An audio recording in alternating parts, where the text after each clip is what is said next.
അടിവാടിന് സമീപം പ്ലൈവുഡ് കമ്പനികൾ ആരംഭിക്കുന്നതിനെതിരെ ജനകീയ സമരസമിതിയുടെ നേതൃത്വത്തിൽ അധികാരികൾക്ക് നിവേദനം നൽകും. നിവേദനത്തിലേക്കുള്ള ഒപ്പുശേഖരണത്തിൽ ഒട്ടേറെ പേർ പങ്കെടുത്തു.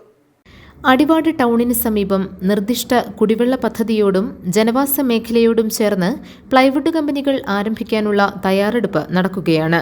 ഇതിനെതിരെ ജനരോഷം ശക്തമായുണ്ട്. പ്ലൈവുഡ് കമ്പനികൾക്കുള്ള അനുമതി പിൻവലിക്കണമെന്ന് ആവശ്യപ്പെട്ട് നിവേദനം സമർപ്പിക്കാൻ ജനകീയ സമരസമിതി തീരുമാനിച്ചിരുന്നു. നിവേദനത്തിലേക്കുള്ള ഒപ്പുശേഖരണത്തിൽ പ്രദേശവാസികളും വ്യാപാരികളും ഉൾപ്പെടെ നിരവധി പേർ ഭാഗമായി. ഗ്രാമപഞ്ചായത്ത് പ്രസിഡന്റ് PK മൊയ്തു ഒപ്പുശേഖരണം ഉദ്ഘാടനം ചെയ്തു. സമരസമിതി ചെയർമാൻ MS അബുലൈസ് അധ്യക്ഷത വഹിച്ചു.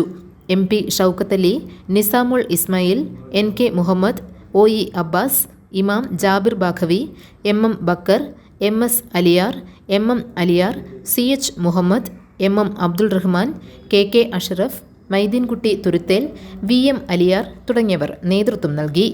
KE കാസിം സ്വാഗതവും അബ്ദുൾ മുഹമ്മദ് കൃതജ്ഞതയും പറഞ്ഞു. GTV news, Pallarimangalam.